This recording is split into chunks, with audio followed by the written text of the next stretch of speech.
Hi everyone, and welcome to this week's show.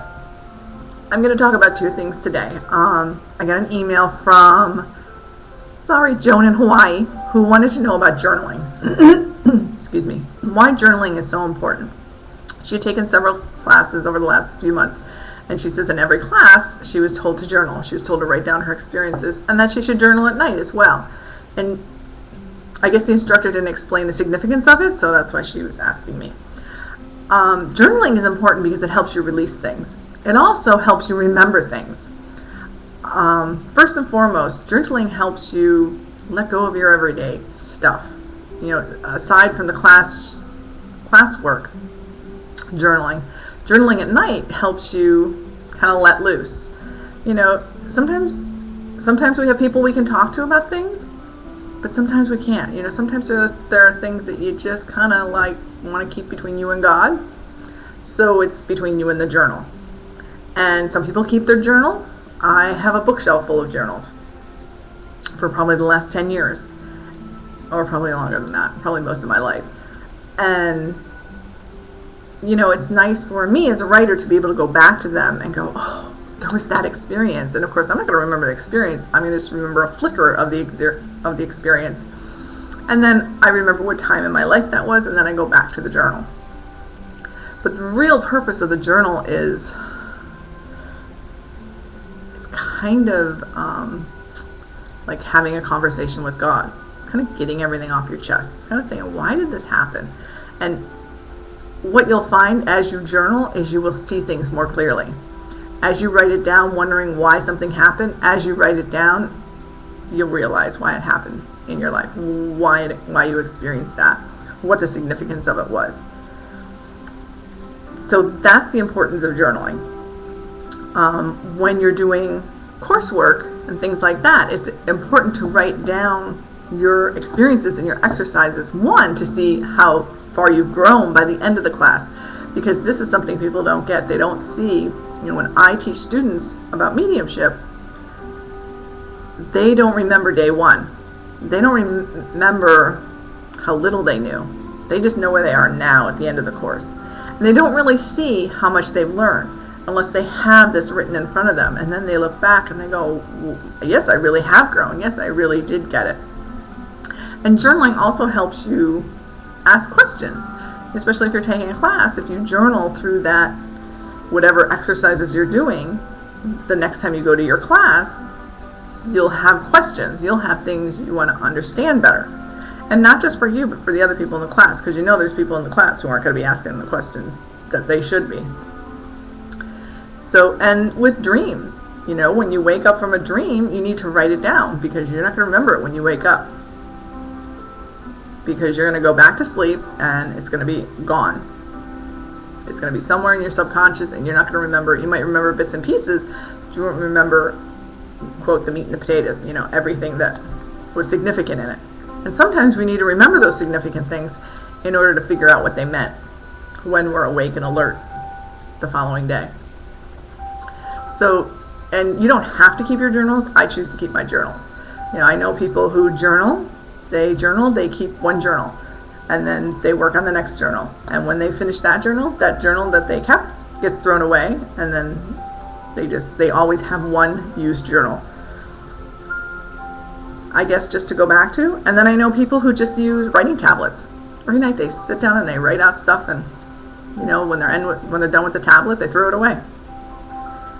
It's your choice, but just know journaling is important for that moment, not forever.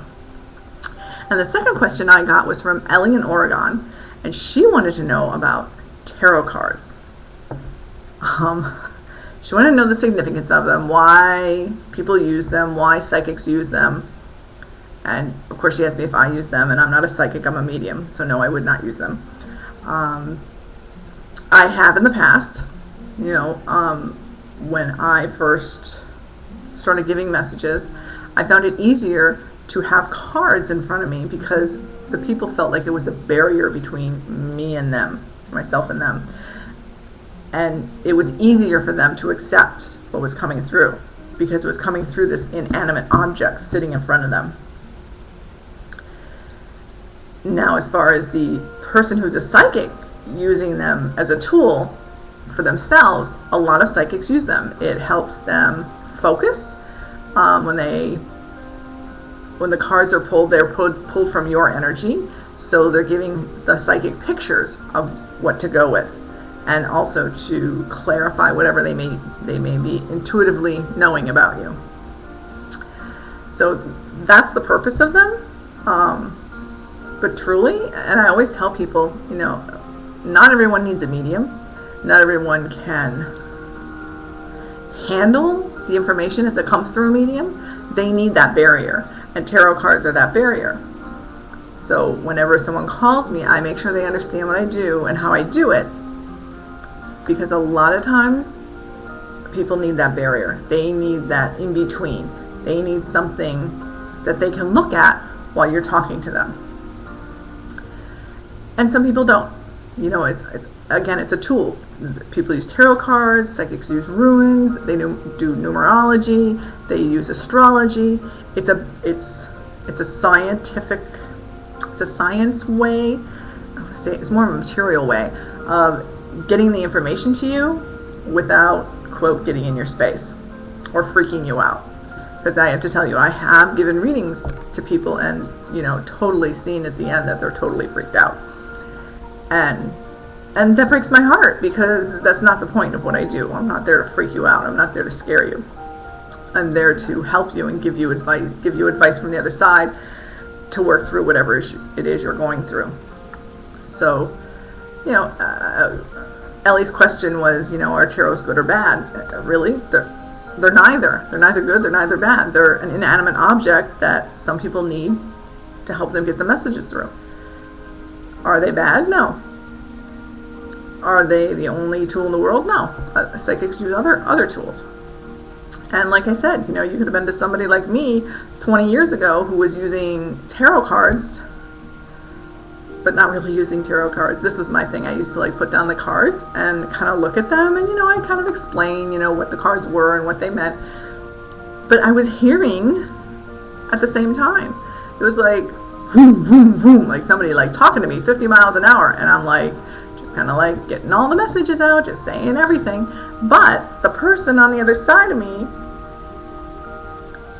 is looking at those cards. I mean, I could always tell, because they would be staring at the cards. That's what they say? Because people would get freaked out when I said, no, it's your mother, or no, it's your grandmother, or no, it's Pop-Pop. They would really get freaked out. So, it's a tool just like anything else. And if that's what you need, that's what you use. And if that's what you need as a person to receive your messages, if that makes life easier for you, find somebody who uses those. And that's it for today. Those were my 2 pressing questions. So I hope you all have a fabulous weekend. Ciao.